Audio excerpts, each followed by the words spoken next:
fact, in a while you are going to know how many columns do I need and what numbers do I need in the columns and how many rows. You'll know that. You may not know you know it, but I'll drag it out. Okay? Can we hold on that one over now? It's an excellent question. All right, any other questions? So you see what I've done with column 2. So let's now do column 3. And notice column 3 goes 0, 1, 0, 2. So we should see that same pattern. Now what am I going to map here? Again, I'll go back to my... Okay, the next column is going to be who do I allow instant messages from, and anyone or just people on my contact list.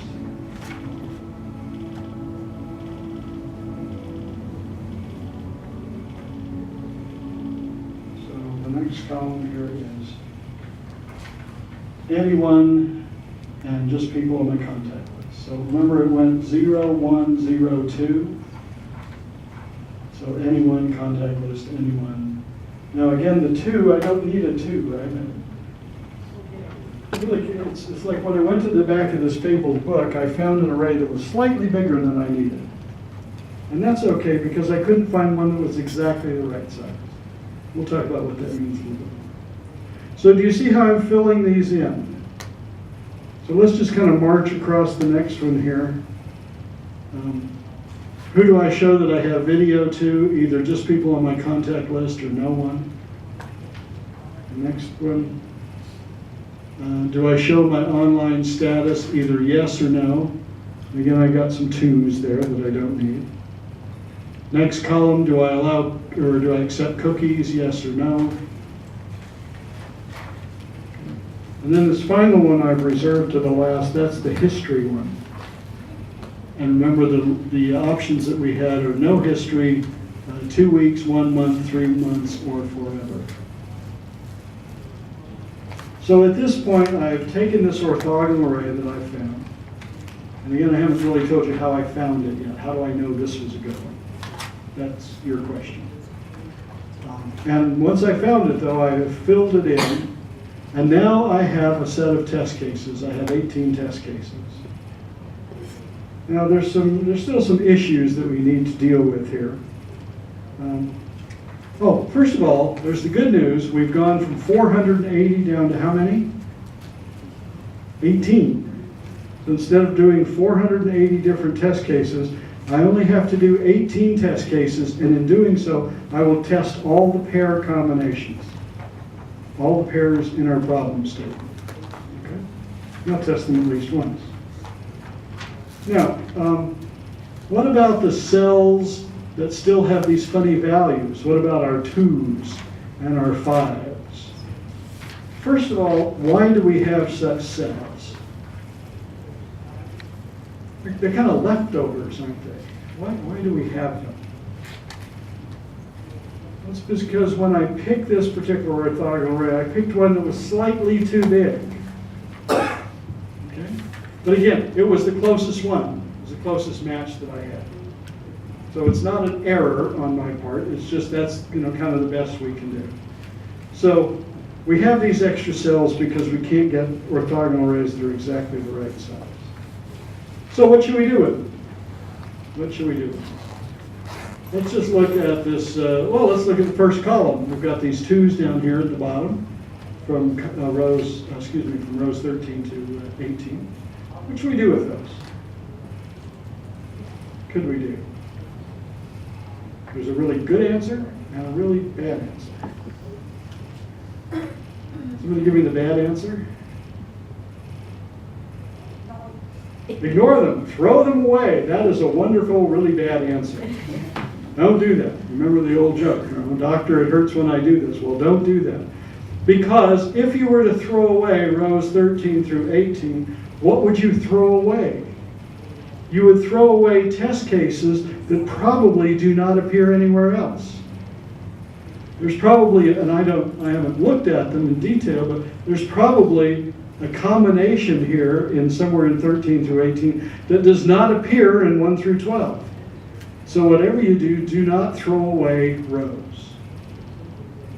So if you're not going to throw them away, What should you do with those? You can't just leave those as 2s and 5s. You can't leave them undefined. What should you do?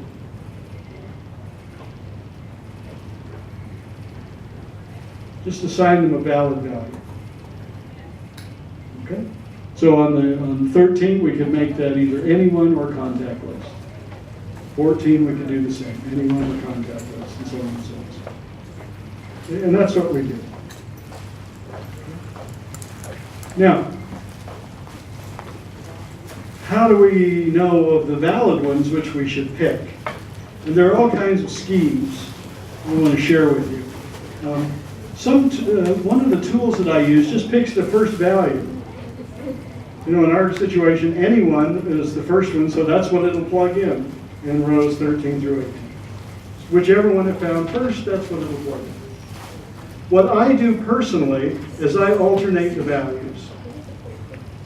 So I would go anyone, contact list, anyone, contact list, anyone, contact list. You can be fancier. You can say, well, you know, I think in operation, 60% of the time they're going to say yes, and 40% of the time they'll say no. Or 60% of the time it'll be contact list, and 40% it'll be no. So I'm going to then put valid values in according to that ratio. You could do that. You could also try and do some kind of risk analysis. You can say, well, which one of these are riskier? Is no one or contact list riskier? And kind of slant it that way. Which do you think is the best approach? Which is the best approach? Take a guess.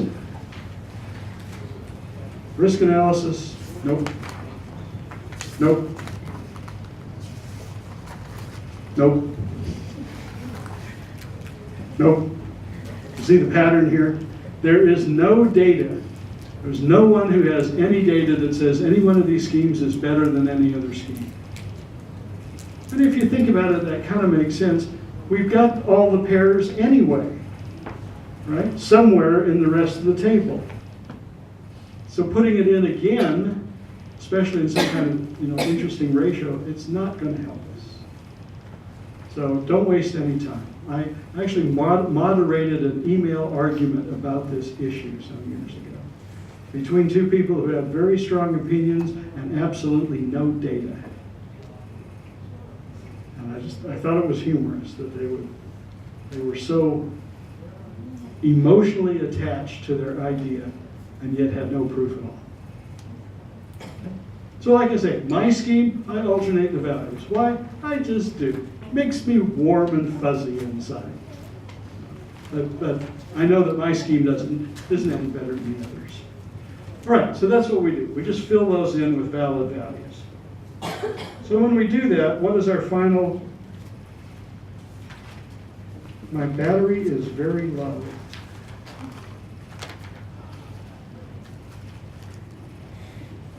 Give me a moment. My power supply is very plugged in. Oh, there we go. I forget about these power strips where everything has an on-off switch. We're not that fancy where I come from. There's just an on-off switch for the whole thing. Hey, this is interesting though. I have been running on this machine since 10 this morning on just battery. So, cool. Now I have a data point. Okay, so fill them in with valid values. We've talked about that. And here we go. Here is the final set of test cases. Again, instead of 480, I've got 18. And in these 18, I know that every pair combination occurs at least once, which means it will be tested at least once. And that gives me, again, this warm, fuzzy feeling that I'm going to find 70 or 80 or 90% of it. Okay? Now, it's often at this point somebody will say to me, well, that's all very nice, but I've got to find 100% of the defects. Anybody tempted to say that? And what do you think my response is? Well, run 100% of the test cases. Run all 480, if that's what you have to know for sure. Okay. I'm not saying this finds all the defects. I'm saying it finds a significantly high proportion of the defects given the effort that you have to put in. And I think that's still a winner. And if I could put in 20% of the effort and find 80% of the defects, I think I'm still a winner there. Really, anywhere above that diagonal line, remember my graph was 0, 0, and 100, 100. Anywhere above that line, I'm doing well.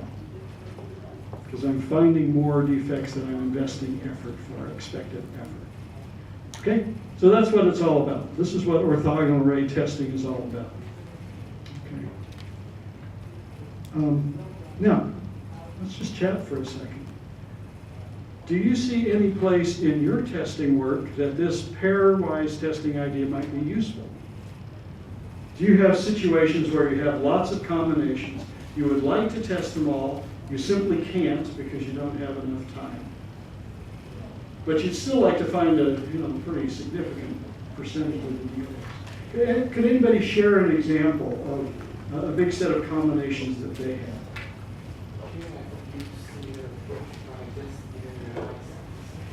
Okay, used a similar approach, just didn't know it had a fancy name and a structure.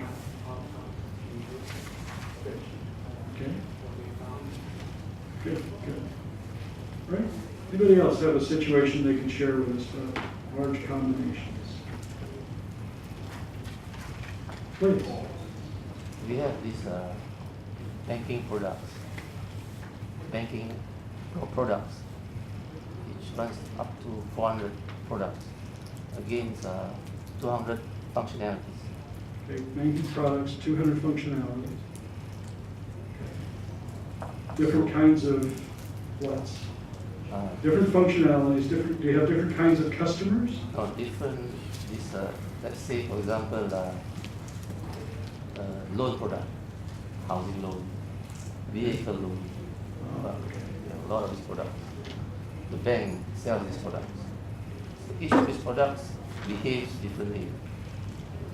So we have around 300, 400 functionality screens, and we do not know which one to test.